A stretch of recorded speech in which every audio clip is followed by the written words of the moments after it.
আজকে আমরা গেছিলাম টার্ফেতে ফুটবল টুর্নামেন্ট খেলতে, আর সেই টুর্নামেন্ট কি আমরা জিততে পারলাম তা দেখতে হলে পুরোটা দেখো।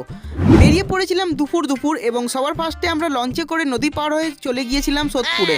আর আমাদের লঞ্চ 1 মিনিট লেট করেছে বলে আমাদের অরিত্র ভাই তার হিসাব নিকাশ শুরু করে দিয়েছিল যে কেন লঞ্চ 1 মিনিট লেট করলো। আর এই হচ্ছে আমাদের বিশ্ববিখ্যাত গোলকিপার, যিনি এখন কোল্ড মুডে রয়েছে, মাঠে নামলেই হট মুড হয়ে যায়।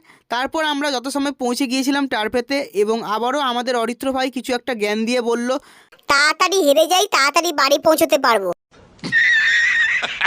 কিন্তু আমরা হারার জন্য আসিনি, আমরা জেতার জন্য এসেছি।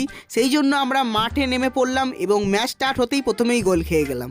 ডিপ্রেশন এবং পরক্ষণে আমরাও একখানা গোল ভরে দিলাম এবং ম্যাচ ড্র করে দিলাম, এবং ফাইনাল সিদ্ধান্ত পেনাল্টি শুটআউটের মাধ্যমে নির্ধারিত হলো। আর সেখানে আমরা 1 গোলে পরাজিত হয়েছিলাম এবং রানার্সের ট্রফি নিয়ে বাড়ি ফিরলাম। তো ভিডিওটা কেমন লাগলো অবশ্যই কমেন্ট বক্সে লিখে জানিও। আর চ্যানেলে প্রথমবার আসলে মেক শিওর চ্যানেলটাকে সাবস্ক্রাইব করতে ভুলো না।